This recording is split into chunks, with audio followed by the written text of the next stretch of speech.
Juízes, capítulo 18. Naquele tempo não havia rei em Israel, e a tribo de Dan estava procurando uma terra para morar, terra que fosse só deles. Isso porque até aquela ocasião eles não tinham recebido a parte da terra que devia ser deles, embora as outras tribos de Israel já tivessem recebido a sua parte. Então o povo de Dan escolheu 5 homens de valor entre todas as famílias da tribo. Eles foram mandados das cidades de Zora e Estaol para espiar e conhecer a terra.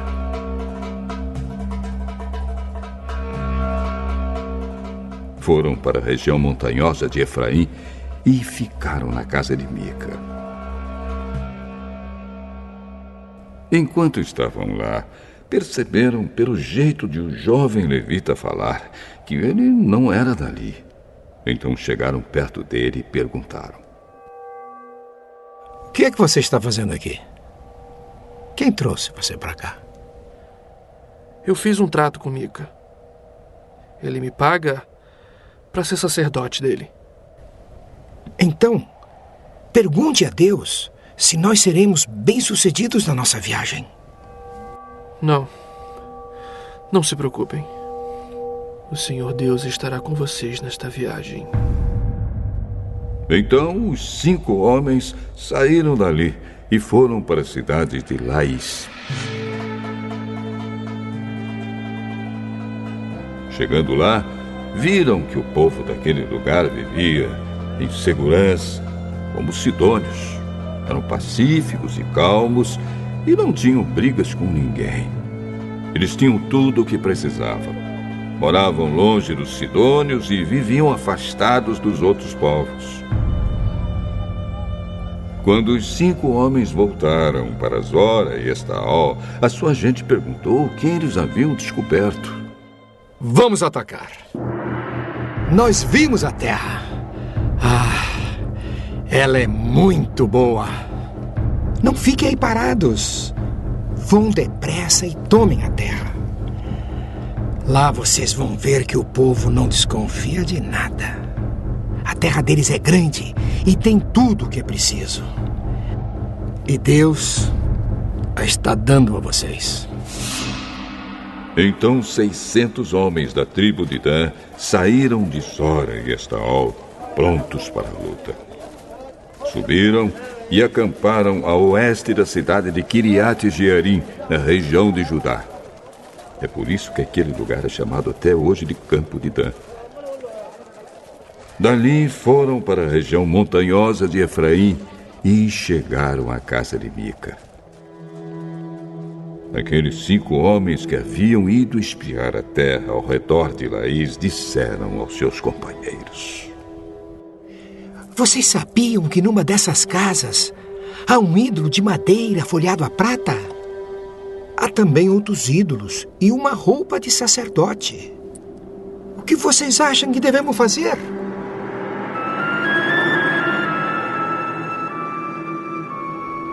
Então eles entraram na casa de Mica, onde morava um jovem levita, e o cumprimentaram. Enquanto isso, os 600 soldados da tribo de Dan estavam esperando no portão, prontos para combater. Os 5 espiões entraram na casa, pegaram o ídolo de madeira folhado a prata, os outros ídolos e a roupa de sacerdote. O sacerdote tinha ficado no portão com os 600 soldados armados. Quando os homens entraram na casa de Mica e pegaram os objetos sagrados, o sacerdote perguntou: O que vocês estão fazendo? Psst, fique quieto, não diga nada. Venha com a gente e seja o nosso sacerdote conselheiro. Você não gostaria de ser o sacerdote de uma tribo inteira, em vez de ser sacerdote de apenas uma família? O sacerdote ficou muito contente. Pegou os objetos sagrados e foi com os espiões e os soldados.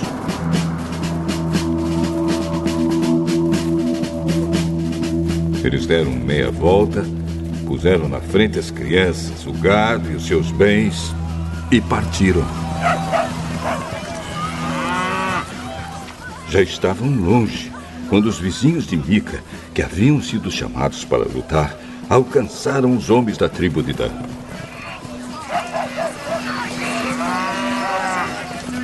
Estes, ao ouvirem os gritos dos que vinham atrás deles, deram meia volta e perguntaram a Mica: O que há? Para que toda essa gente? Vocês ainda me perguntam o que é que há?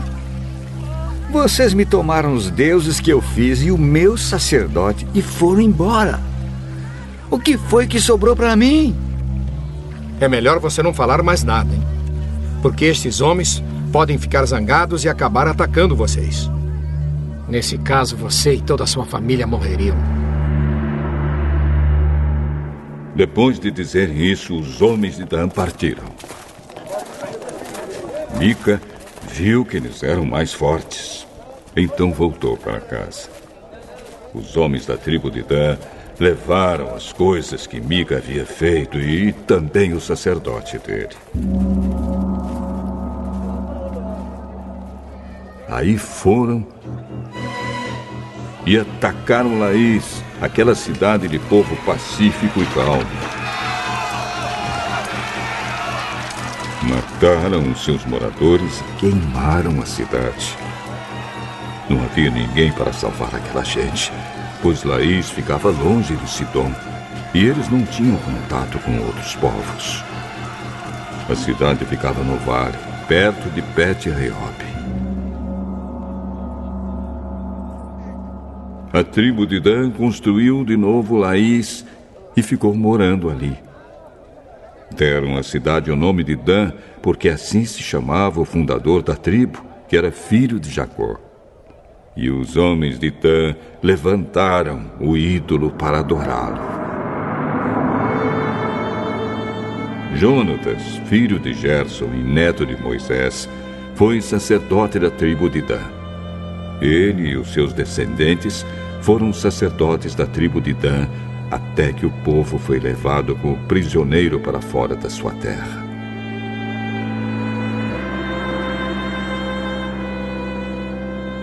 E o ídolo feito por Mica ficou com eles durante todo o tempo em que a casa de Deus esteve em Siló.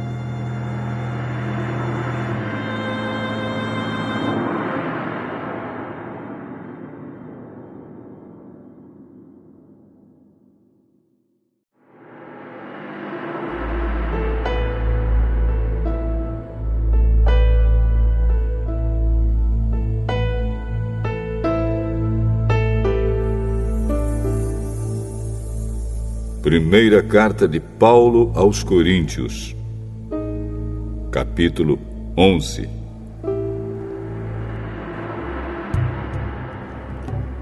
Sigam o meu exemplo como eu sigo o exemplo de Cristo.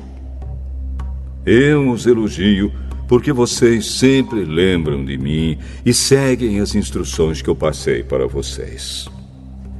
Mas quero que entendam que Cristo tem autoridade sobre todo marido, que o marido tem autoridade sobre a esposa e que Deus tem autoridade sobre Cristo.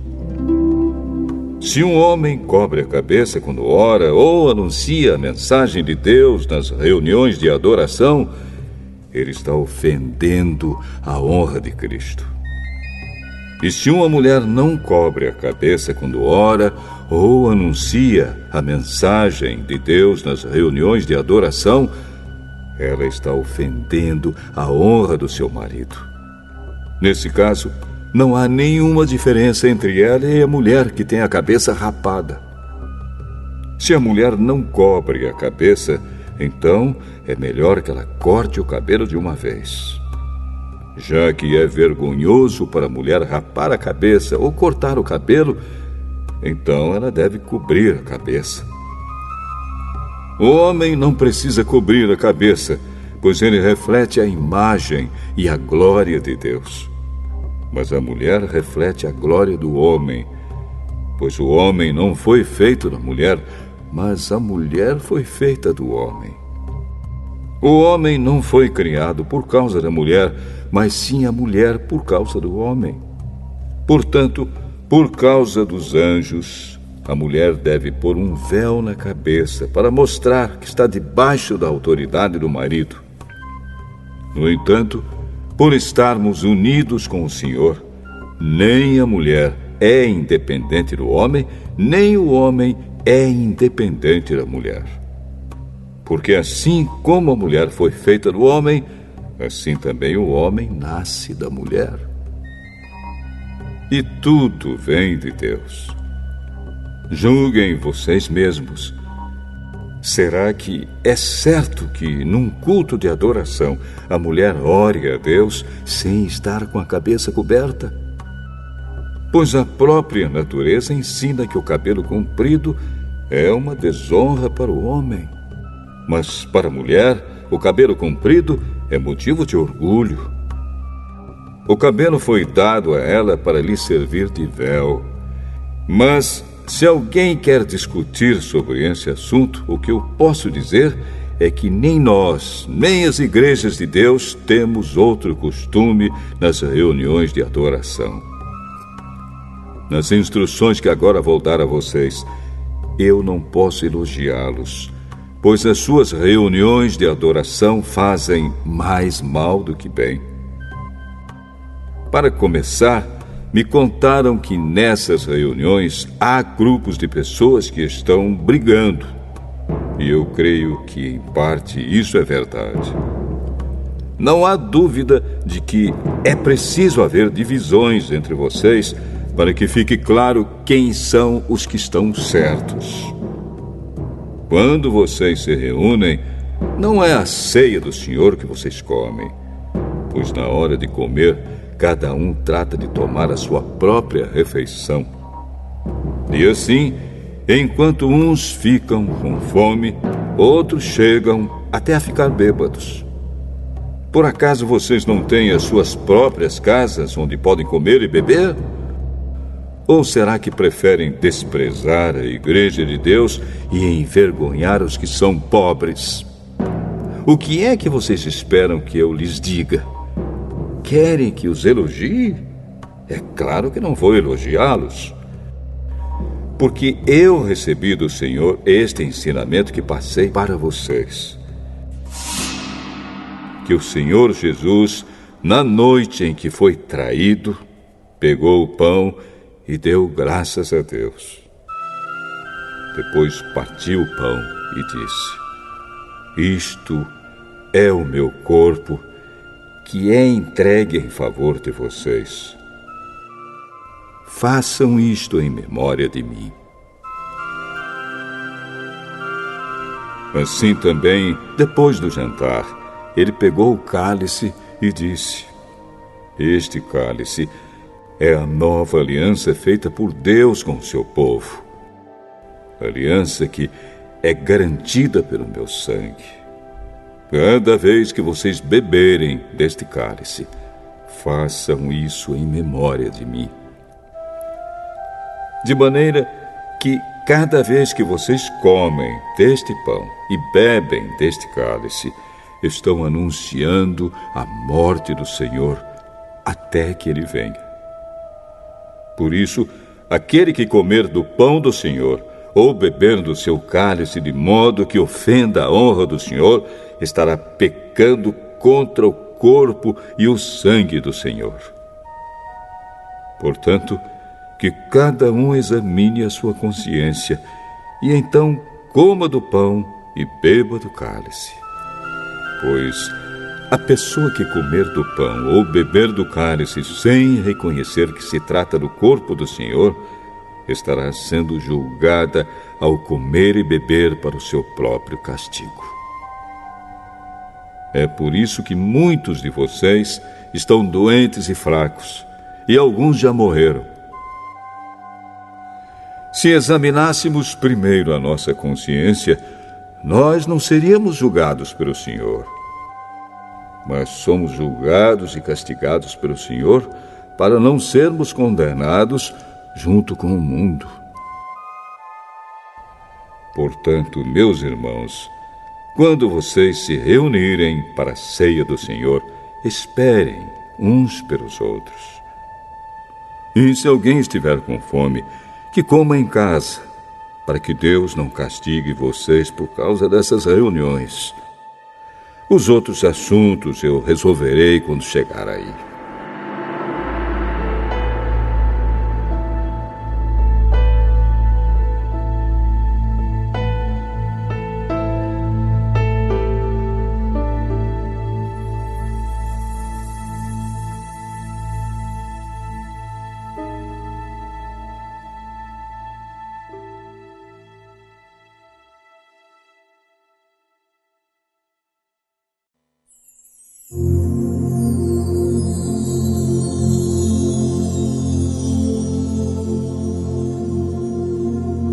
Salmo 118.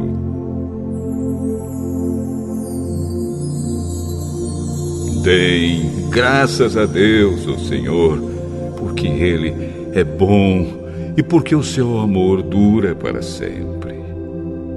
Que o povo de Israel diga: o seu amor dura para sempre. Que os sacerdotes de Deus digam: o seu amor dura para sempre. E que todos os que o temem digam: o seu amor dura para sempre. Na minha aflição, eu clamei ao Senhor.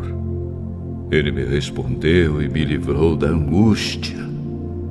O Senhor está comigo e eu não tenho medo. Que mal pode alguém me fazer? O Senhor está comigo. É Ele quem me ajuda.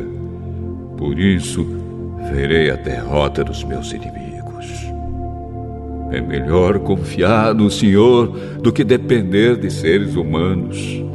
É melhor confiar no Senhor do que depender de pessoas importantes. Os inimigos que estavam em volta de mim eram muitos, mas pelo poder de Deus, o Senhor, eu acabei com eles. Eles me cercaram por todos os lados, mas pelo poder do Senhor, eu acabei com eles. Eles se juntaram como abelhas em volta de mim, porém foram queimados no fogo como galhos secos. Pelo poder do Senhor, eu acabei com eles. Eles me atacaram com violência e eu quase fui derrotado. Porém, o Senhor me ajudou. O Senhor Deus me torna forte e poderoso. Ele me salvou. Escutem os gritos alegres de vitória no acampamento do povo de Deus. O poder do Senhor nos deu a vitória. Com o seu poder, Ele fez grandes coisas. O poder do Senhor nos deu a vitória. Não vou morrer. Pelo contrário, vou viver e anunciar o que o Senhor Deus tem feito. Ele me castigou com dureza, mas não deixou que eu morresse. Abram os portões do templo para mim. Eu entrarei e louvarei o Senhor. Este é o portão do Senhor. Somente os que lhe obedecem podem entrar por ele. Ó Deus, eu te louvo porque me escutaste e me deste a vitória. A pedra que os construtores rejeitaram veio a ser a mais importante de todas. Isso foi feito pelo Senhor e é uma coisa maravilhosa. Este é o dia da vitória de Deus, o Senhor. Que seja para nós um dia de felicidade e alegria. Salva-nos, ó Senhor, salva-nos. Dá-nos prosperidade, ó Deus. Que Deus abençoe aquele que vem em nome de Deus, o Senhor. Daqui do templo do Senhor, nós abençoamos todos vocês. O Senhor é Deus. Ele é a nossa luz. Com ramos nas mãos, comecem a festa e andem em volta do altar. Tu és o meu Deus, eu te louvarei. Tu és o meu Deus, eu anunciarei a tua grandeza. Deem graças a Deus, o Senhor, porque Ele é bom e porque o seu amor dura para sempre.